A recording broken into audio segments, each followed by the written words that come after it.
play, and we have Maypul this time. Maypul, a character that I am actually maining now. I've dropped Claren as of a few weeks ago, so I know some stuff this character does. That is awesome that this is a thing in the game. I love it. I think it's so, And useful. Ethan already shaking his head going, I can't believe I've already been outplayed. But looks like we're going to have Fourside on the Maypul, yeah? Or no, definitely on the Ranno. Kruz on the Maypul, I believe second seed in this tournament. Okay. And Maypul, quite the character, has been making. They're really good. Yeah, has been making some. Ooh, okay, good ledge hog, but is not going to be able to stay there too much longer. Making quite the waves online. Yeah, this character is really, really strong. Definitely top 3. Looks like we got a Kruz fan in chat as well. Welcome in.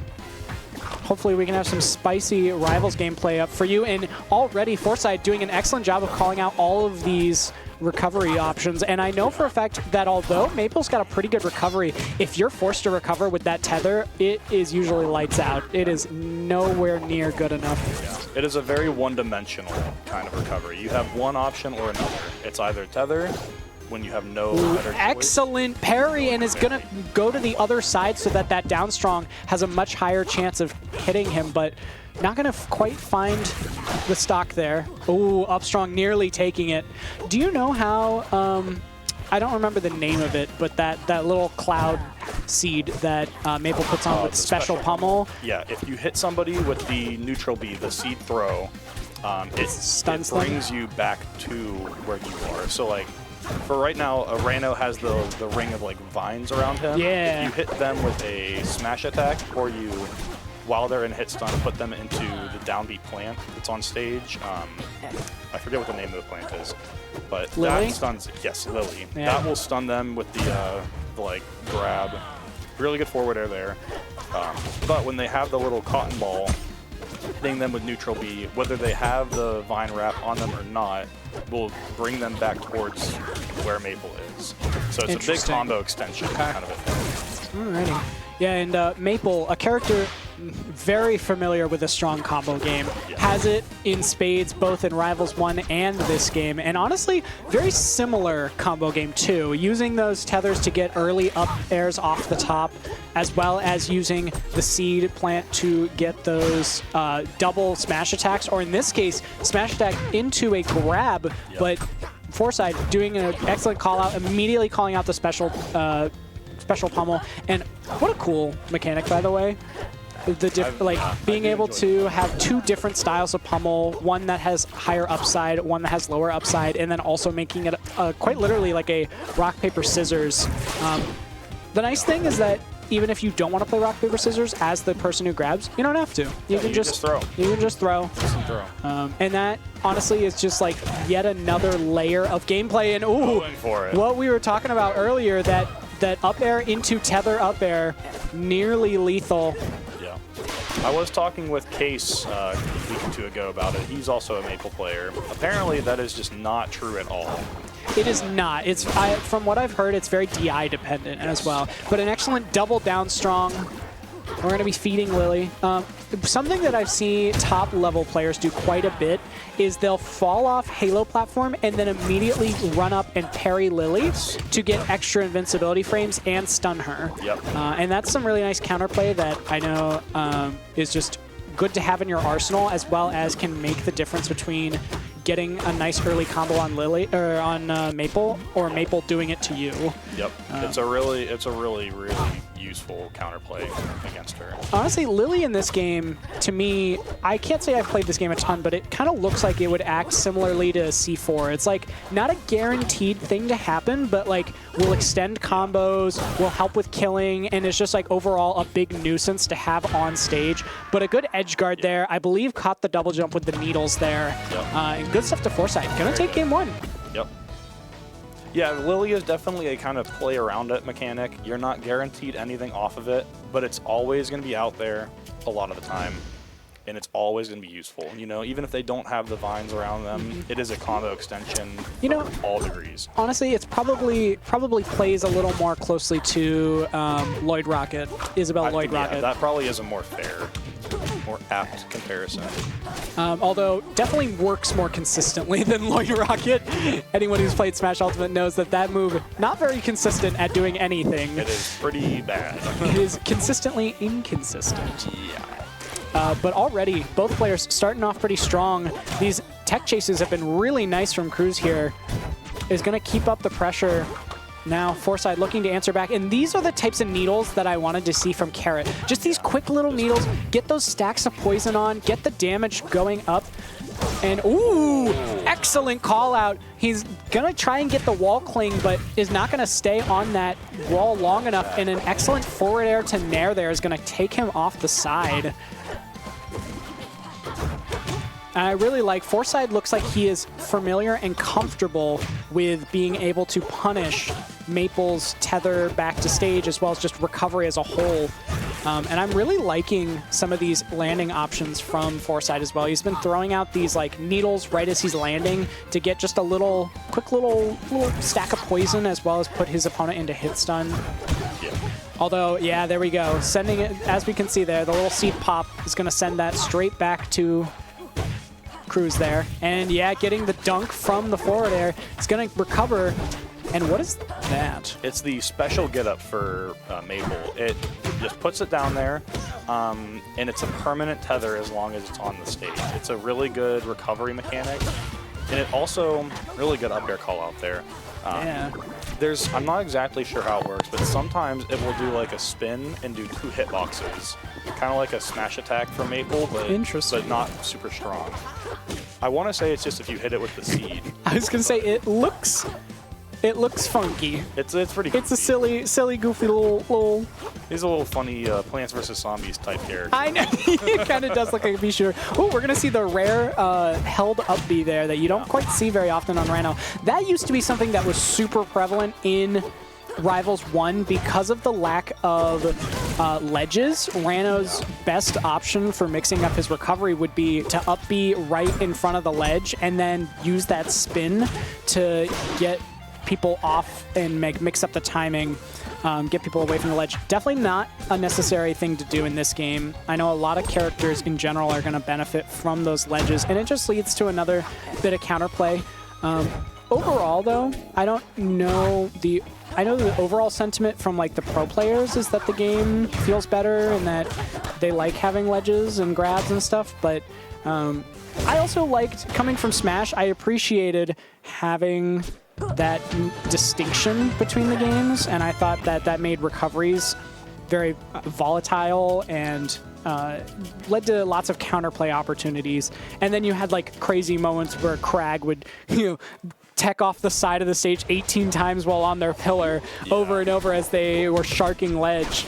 But not a thing that's necessary anymore. We're going to get into game 2, or game 3. Kruz taking game 2 with an excellently timed up B. And it looks like we're on, I can't remember the stage off the top of my head. It's don't either. Another rock stage, but it's not. I think it's called Godai Delta. Godai Delta? Okay. So. It's one of my favorite stages. It's not rock wall, I know that, because that one has walls that are made of rock. Yep. Rockwall, I think, is my me. favorite stage as well, so I know that one. Rockwall, very volatile. I love the interesting stage. The double platforms. Oh, and we messed up the timing on the parry for Lily, and we're gonna pay the price for it as that dunk sends him way too low to get out. Oh, but yeah, honestly, I'm not sure if these have been just bad DI on the forward air or if Ranno's forward air just really is that crazy. Because there have been a couple times now that Fourside has been able to get Kruz off stage with that forward air in a really nasty spot. But a nice forward strong, even with the excellent DI from Kruz, was still just barely able to even up the game there. And gonna miss the ledge slip there on the up B. That is honestly like something that's so important as a character with a fairly linear recovery that doesn't go super far, is like learning when you can mix up with those ledge slip cancels. Yeah. And gonna DI the up strong, or the forward strong to live another day. Not quite sure what it was, but an excellent forward strong. Yep. Not gonna get the bubble to save him. Not today. Ooh, okay, we're juggling with the single hit up airs. Love to see it. That was my favorite part of watching Ranno gameplay in Rivals 1, was the little single hit up airs. Okay, good down strong. Ooh, all right, we are going to get a successful ledge hog there. Ledge hog, that's what it's called. What'd you say? I said ledge trump. Smash ultimate on the break. Yeah, Smash Ultimate, I do like ledge trumping as a mechanic as well, but ledge hog is definitely where this game is at. Good little string. Here we go. No seed on him, so no tether follow-up. Ooh, we're going to get the double dunk? We are not. We're going to get the dunk into the nair. And here we go. Forced to recover high. Is not going to get the hit that he was looking for, but another excellent double dunk. He was looking to get him in a checkmate scenario, but not necessary. Misses the up air, or misses the up B, but is going to find the up air to seal out that game. Or was that the other way around? I think other way around. Other way around. Either way. Going back to Godai. Yeah, Godai Delta. I saw it in the corner. Glad we can get something correct. Feels like Fourside is missing a lot of these standard pummels, not the special pummels, but the you know, Like calling them out? Yeah, just assuming it's going to go for a special pummel and getting hit with. Well, I mean, especially for new players, that is something that they will go for consistently. And also, you run the risk if you don't try and call out the special pummel, you run the risk of getting special pummeled and getting comboed just like this. And this started from Kruz getting a special pummel, getting that plant on, and the combo has just kept going the whole stock. Fourside barely able to answer back with just 30%. See if he can get some momentum back on his side here. Oh, nice little drag down with the up air there. Gonna get the needles, not gonna find the follow-up with the fair that might have actually sealed the stock with bad DI. Ooh, okay, we're going for the fully charged. Fully charged talk to the hand. I was today years old when I learned that did that at full charge. I know. It's pretty niche to see it, you know. It's kind of like a link forward strong, strong in Smash. Okay, there we go. We called out the normal pummel. Finally, we're gonna break out. Up B, yes, excellent timing on these ledge get-ups is gonna get another ledge hog situation. And that's a really good thing against Maypul, especially with no tether. You know, they're almost guaranteed to have to go to ledge with up B, and it's very easy to time it out with the ledge hog. Yeah, and that up B, well, it's got some decent distance, decent hitbox on it. It does not have a ton of horizontal drift on it at all. It's almost straight vertical. Yeah. Kind of like if Fox and the Spaceys in general have to keep going. But I loved that extension there from Kruz. He hit him with the nair and then immediately tossed a seed at him mid-air to make sure that he was ready with the next tether. And it's going to pay off as he has Fourside on his winner side stock here already, just 2 minutes into game 3. Yeah. I had to do a double take there because I forget that Rivals is 8 minutes. Even though the possibility to do a timeout in Rivals is significantly lower, in my opinion, than in Smash. I mean, is there, like, what character do you think gets the most out of not fighting in this game? I feel like Crag, maybe. Honestly. Yeah, maybe Crag, maybe Loxodon. Yeah, sitting around with their rocks. Yeah, you know. but like... But even still, I mean, you know, they'll kill you off of a decent combo or two. They're not camping for the sake of camping, you know. Yeah. I will say, this game does make its combos feel and look cool by giving moves a little more hit lag on them. And so you have to really be cognizant of where you're DIing these combos, and it also leads to some mix-up. But a nice little answer back there from Fourside. I mean, we saw a lot of movement there from Fourside, using the needles to mix up his, B-reverse. It was really, really well done. But that B-reverse is going to get called out. Uh-oh. Okay. Going to have to go to ledge, and Ooh, excellent tech there. Is going to avoid the death, but just barely going to lose that stock. Excellent awareness from Fourside, knowing that you can tech that down strong there, even after getting wrapped. Yep. That is very much a noob killer.